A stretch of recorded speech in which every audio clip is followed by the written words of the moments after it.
Hey everyone, Aubrey Morrell here with Morrell Designs. I'm back with another kiln opening, and this one has a lot in here. I'm a little bit nervous because I had to get things really close to each other, so I'm hoping nothing is stuck together. Before I open the kiln though, if you guys aren't following me on Facebook, I post a lot of stuff on there, so you'll get to see things that I'm working on, some pictures and videos of my processes, and kind of just more detail that goes into the pieces that I pull out of here. So if you haven't yet, go find me on there, Morrell Designs. And with that, I am gonna get started because I'm excited. Okay, there's a lot of sponge holders in here and a lot of mugs. So I made this to kind of match with the spoon rest that I made.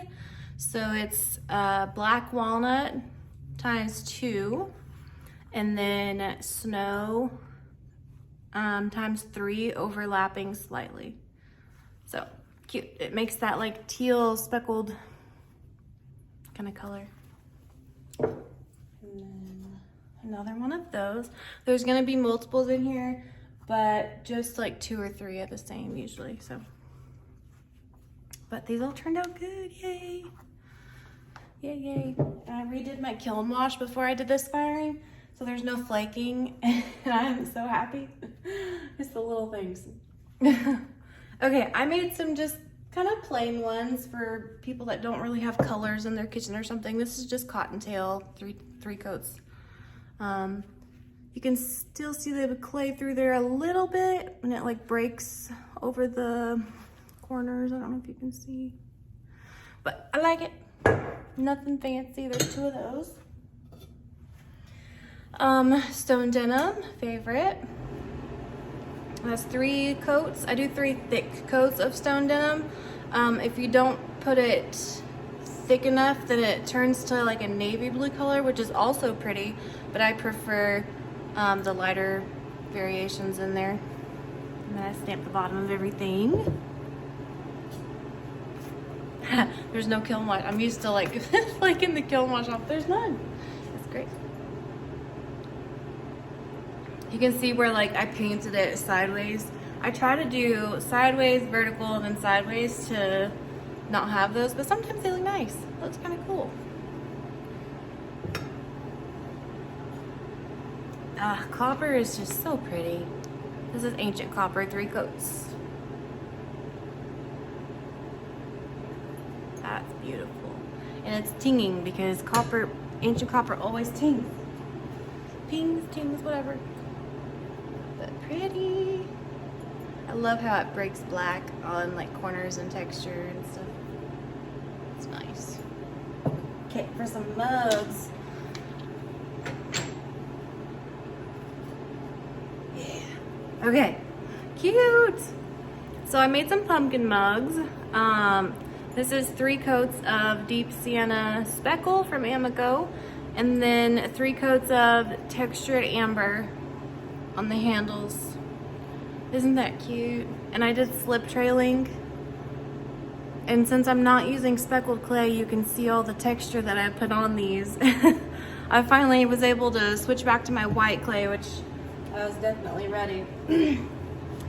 Again, deep sienna speckle, and then textured amber on the handle, and then 3 coats of Mako Shino on the leaves. And I did that before and I liked it because the Mako Shino is like a minty and brown. Anyway, it looks nice. It looks kind of leafy. Pretty, pretty. Again, slip trailing on those. Okay, that was my top shelf. And the bottom one has some more stuff that I'm excited for. Sweet. Okay. I don't know what to do first. Okay. Oh, I just love these combos so much. Okay, this is 3 coats of stone denim, and then dollops of rusted iron along the rim. And it's almost like a dark flux, but it's like this brown drippiness. That one dripped pretty far. Then I did it on the end, like it was on the rim, so it dripped both inside and outside, but sweet. Those are cute. I needed stuff that was not as girly, because I tend to make, oh, that one ran. I make a lot of girly stuff, so I needed something for the men out there. So this one, you can see how much that ran. That got like right to the shelf, which I think is cool. I kind of like it when it does that. It gives it some character. But again, stone denim and rusted iron on the rim. And I left my throwing marks inside that one, so you can see all the texture. Normally I smooth those out, but I was like, I'm leaving it on that one. Okay, I tried something new.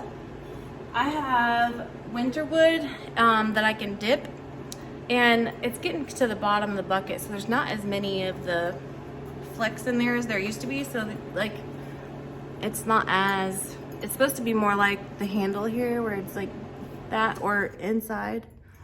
But this is, I dipped it, no, I poured winter wood inside, and then I cleaned it off like an inch at the rim, and this is copper, so it's tinging a little bit.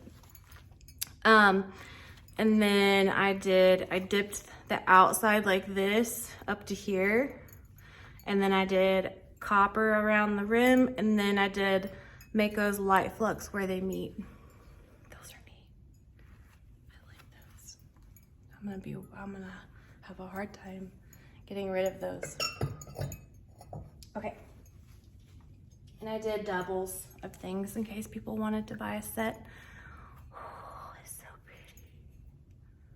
Oh my gosh, I'm so happy with those. Like, look how many flecks I got in the bottom of them. I didn't think to put flux on the inside, but it didn't really need it. They still kind of did their own little combo. Wow, that's so pretty. I love it.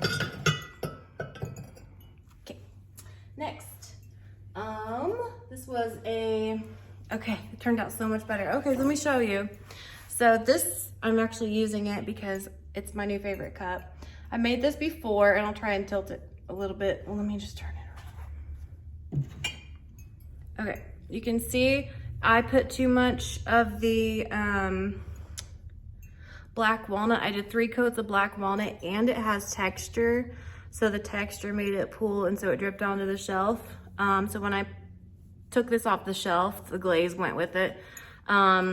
But I sanded it smooth, and it is my mug now. And I love it. I was testing out this new shape, and it's very comfortable to hold, and I like the size, and it fits my Keurig. So I wanted to do it again, but with less coats of the black walnut. So I only did 2 coats of black walnut, and then 3 coats of ancient copper, and they overlapped just a little bit. And so where they overlap, it turns into like mirror finish palladium type look. Those are gorgeous. Wow, so pretty. The lighting is terrible, and I'm sorry. Trying. There we go. Awesome. Okay. Oh, I don't have anywhere to put things. Okay, and there's another one of those. And it is just as pretty. Those are gonna go quick. Oh, I wish I had time to make more. So good. Ding, ding, ding. Okay. Let's do this one. So I had those pumpkins, and I only had enough deep sienna speckle to do 2 of the mugs. So I was like, what do I do on the 3rd one? And I just did a white pumpkin. It has all this flair on here, so it's not too boring, right? So this is just 3 coats of cottontail, stroke and coat. And then again, the handle is textured amber. And then the vines are textured amber. And then the leaves are Mako Shino. But isn't that cute? I love it. And then I did slip trailing again. I was in mass production mode, so I didn't get too crazy with the designs on all these. But they look so cute. I'm very, very happy. I thought for sure at least one thing in this kiln wouldn't turn out the way I wanted it to.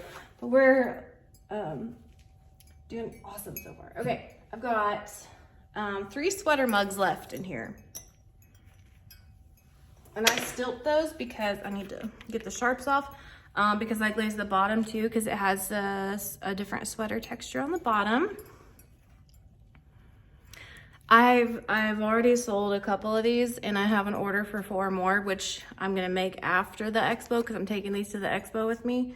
But those look so good. And Cottontail Stroke and Coat does a great job of covering, but letting you see the texture.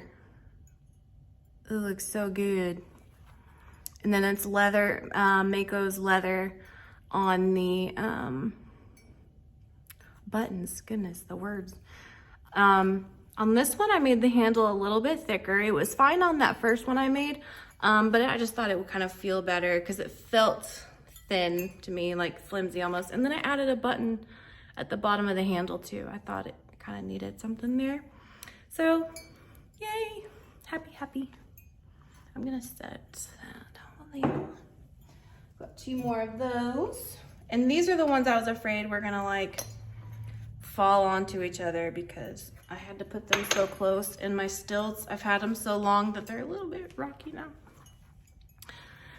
So here's the second one. They all look exactly the same. But, oh my gosh, I just love those so much. Last one. And I'll get to sand all of this stuff to make it smooth. Perfect. This was a perfect kiln unloading, and it does not get any better than that. I'm so happy. Oh my gosh. And so I've got to make some more of these. I just finished doing 2 ornament events where I taught them how to make ornaments. They made 2 to 3 each. So I've got like 100 ornaments sitting on a table over there.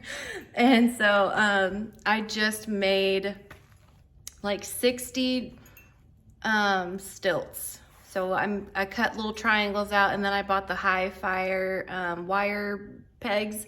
And so I put 3 of those in there just to be able to fire all these ornaments, because I'm gonna be glazing the backs of them too. So I'll be busy. And again, next weekend is the expo. I still have a lot of stuff in the works, and I'll give you guys a sneak peek. I'm taking you with me. Okay, see all my husband's stuff in the background. So here's all the ornaments that I'm doing. Both sides of the table, and there's some more over there. But I wanted to do a line of sgraffito work. So like this will be bright red. This is red speedball stroke and coat. Not stroke and coat, underglaze, my goodness. So I hand carved all these a couple days ago. And of course I would do that. I was trying to go for like a sweater type look on that one. And then that one. And then the blue from Speedball is bright. So I'm curious to see how that'll turn out. And this one will be hot pink. Jesus. And then these last 2 are black, and I did cactus theme on that one. And you'll get to see all these, but I thought I could show you now. Okay, well, I'm a busy girl, and I have a lot more to do today, so I'm gonna get going. But thank you guys for taking the time to watch, and everyone that comments and gives advice on these videos, I genuinely appreciate it and I welcome it. So don't feel bad for constructive criticism. I need it. And if you haven't yet, subscribe, because I will have a lot more stuff coming out. So Until next time, guys, we'll see you later.